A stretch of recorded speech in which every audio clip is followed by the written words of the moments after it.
Katie Taylor described her 2017 as perfect after a successful first title defense over Jessica McCaskill on Wednesday. But it was not a completely faultless display from the WBA women's lightweight title holder, who was caught at times in a unanimous points win at the York Hall in East London.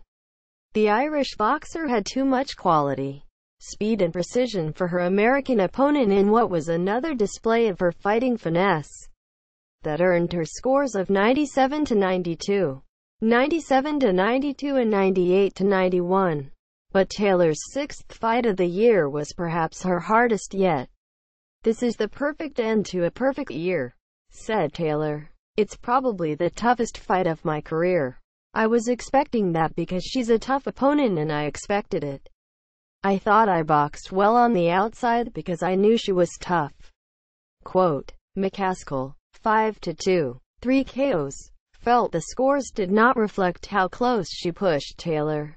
8-0, 4 KOs, who had a point deducted in the 7th round for holding. "I definitely thought it was closer than that and I rocked her a couple of times," said McCaskill. "I rocked her a couple of times. It's my fault for heaving it up to the judges.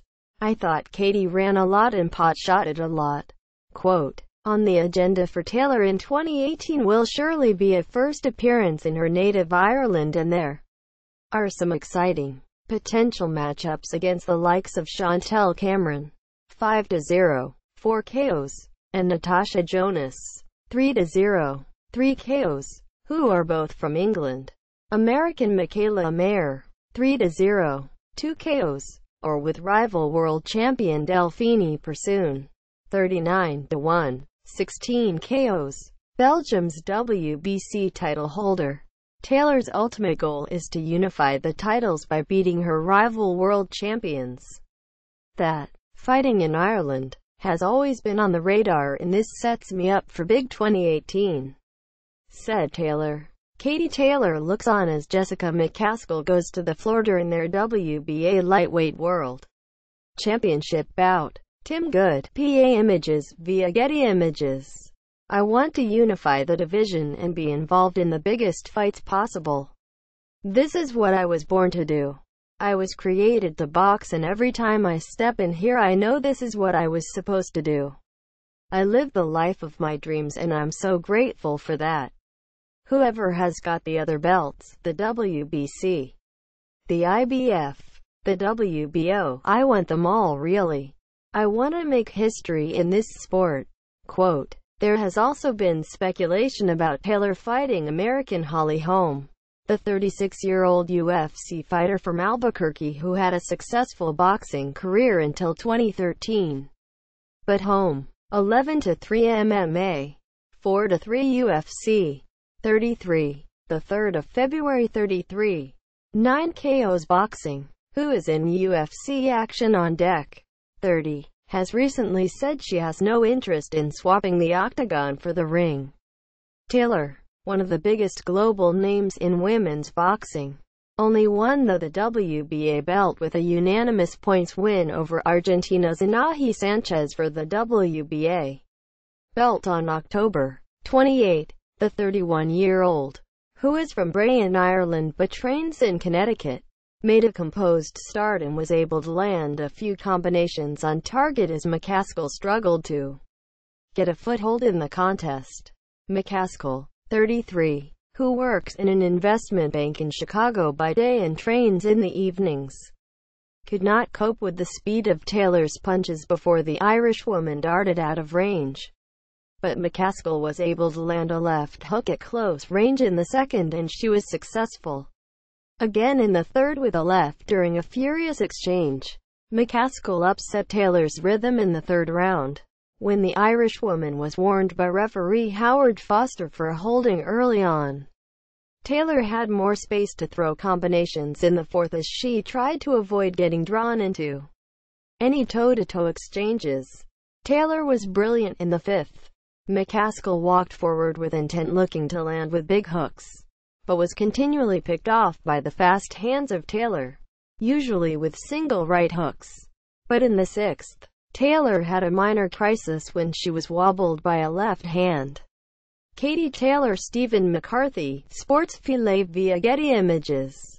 The Irishwoman recovered quickly enough to instantly duck under another shot from McCaskill. But there was more trouble for her in the 7th round.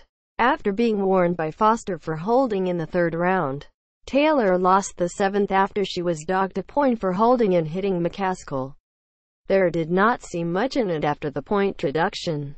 Despite Taylor showing the classier boxing, Taylor sensibly returned to her boxing to ensure she got the decision and was masterful in the 9th and final rounds.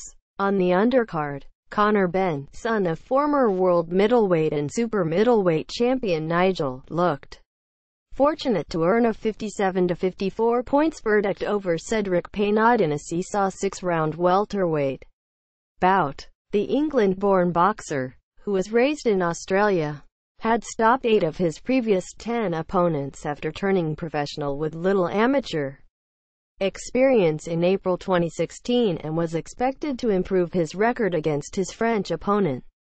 But Benn, 11-0, 8 KOs, 21, started disastrously and was floored twice in the 1st round.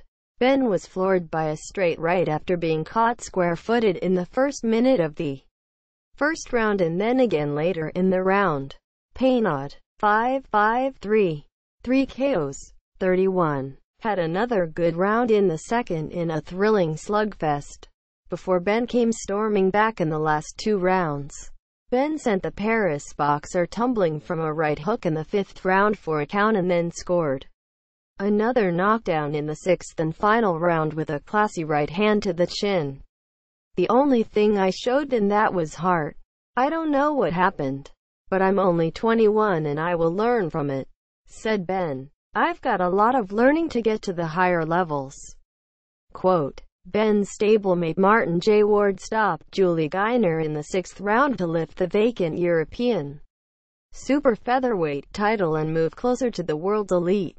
British and Commonwealth champion Ward won 9-0-2, 9 KOs, 26, floored former European title holder Guyner, the 1st of March 21, 8 KOs, 34, twice in the 6th round in an impressive display. Guyner was sunk first from a left hook and then by a right straight throughout his guard.